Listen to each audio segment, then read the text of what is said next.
everyone, I am Rebecca from ChemKnits, and I'm here to recap our Rise of the Undyed Yarn live stream that we did for Halloween. I started off with multiple saturated colors in multiple different fiber blends, and then we added the yarn to a solution that had some RIT color remover in it. The RIT color remover is a laundry treatment that is intended to lighten dyed fabrics and fibers of all types, or not all, but of many types, to lift color so then you can theoretically re-dye it with one of their line of dyes. Now, this is supposed to be safe for wool, cotton, and other natural fibers.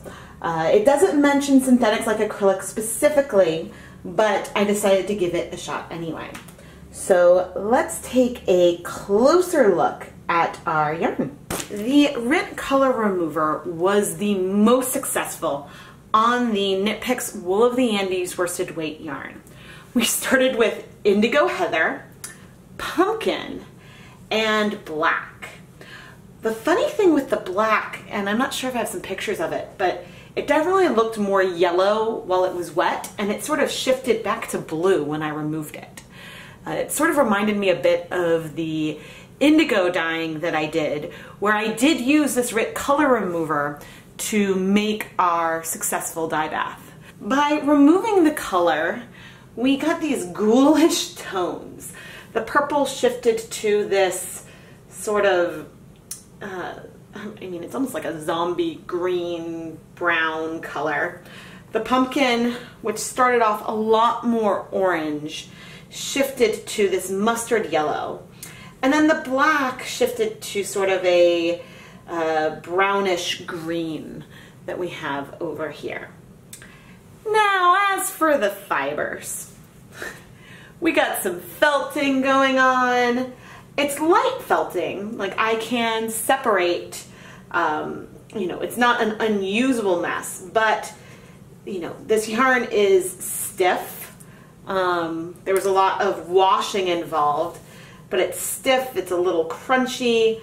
I'm not sure if it's disintegrating, but I think this is officially the most felted I have ever gotten yarn. And I don't necessarily think it's because I did that much more washing than normal.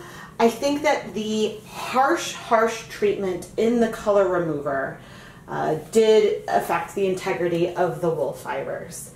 And while it worked great to lift the color, and these are things that in theory I could go over dye in a heartbeat, I don't think I want to, because the fibers are not in very good shape at all. Again, it's still usable, but yeah, this one, the black is felted enough that in some areas I can barely see the individual plies. The pumpkin is actually in reasonable shape. I think that this one stayed in the least, but the black was in a long time, and as I touch it, it gets less stiff, it gets softer. It's still definitely usable, but I'm not sure I want to put this yarn through over dyeing. But who knows? Maybe I'll feel different if I reskein it at some point in the future. I am not planning on resceining it today. Next, we started off with some black comfy yarn, which lightened to this blue-gray.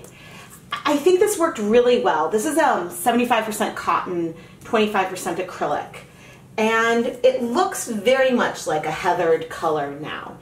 I think that the integrity of the yarn is totally fine. I think that one could go and knit with this without much problem. And you could potentially over dye it really nicely because it's a nice medium gray color now. With the black, 3 types of black yarn, the wool, the cotton acrylic blend, and the 100% acrylic, I tried to speckle this powder on them, and I think that even though it didn't really look like anything was happening in that pan, I did, as I added this one in the pot, and the same thing with some of the acrylic, did see some pockets where there was some lightening from the sprinkling of the color remover powder.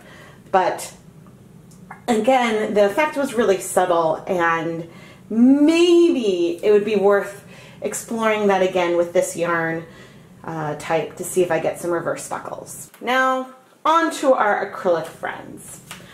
Some acrylic yarns are like dyed as you're making the acrylic fibers. And in those cases, they're not really dyed as much as colored plastic, and you're not going to remove that color. We did, however, remove some color in each of these instances. It's a little hard to see, but I think from the speckling on this black Brava acrylic yarn, we have these almost deep marine blue or navy patches on it. And it certainly bled a lot of blue, which was absorbed by this nylon zip tie. So something was removed, but overall the black acrylic yarn looks very, very black. We had some Mighty Stitch, which was 80% acrylic and 20% wool. And there as well, we lifted some color. It's still a bright blue, but it's more of a teal than the original was. So it's very subtle, but something here happened. Similarly, with this purple, the color was originally much, much more eggplant. Now, you can barely see the snip that I added on top, but trust me if I say that this yarn is no longer solid. There are tonal differences within it. And it took a while for me to be sure that that was the case, because it almost could feel like, oh, the light is hitting and we're seeing some shine in some areas. But we do now have a tonal acrylic yarn. I feel like the acrylics, they actually didn't melt very much or anything. And besides being tangled and being a bit of a pain during the live stream because it was sort of catching on everything, I think that it is definitely usable. This undyeing project was a really, really fun concept, and I had a blast making zombie type puns, undyed puns. It was a lot of fun to do. I don't think I'm going to be playing with the RIT color remover again anytime soon, unless of course I'm setting up another indigo vat, and there I would be using it in a heartbeat. I think that it definitely works. Not that it bleaches things all the way to white, but it didn't technically dissolve anything.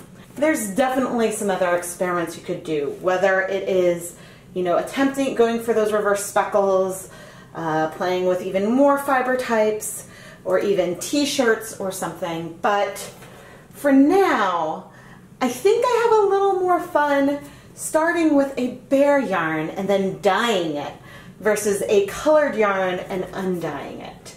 And I think, using the color remover in a situation where you have a favorite garment that maybe is faded or has stains and you want to make it so you can re-dye it is a great use for this product.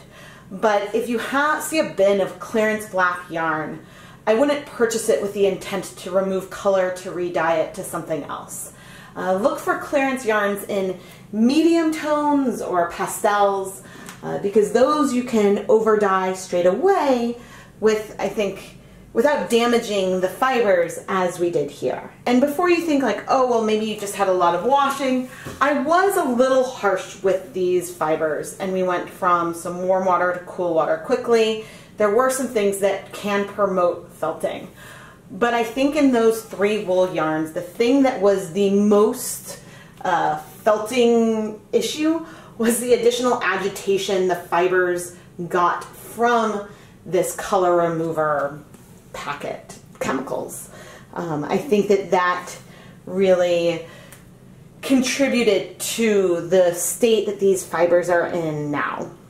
Nevertheless, I hope that you enjoyed the rise of the undyed, or the night of the undyed yarn, day of the undyed yarn. I forget what I called it now, but I hope you enjoyed this as much as I did. And as like a concept and just as a fun way for us to hang out during a live stream. If you enjoy a little outside the box kind of yarn dyeing sort of tutorials, check out the ChemKnits Patreon. When you become a ChemKnits patron, you can get some really cool perks, such as early access to new yarn dyeing videos, advance notice of ChemKnits Creation shop restocks, and more. You can find a link both in the video description and iCard. Don't forget to subscribe to the ChemKnits Tutorials YouTube channel. Give this video a like and let me know in the comments what kinds of goofy live streams you might want me to do in the future. Thank you so much for watching.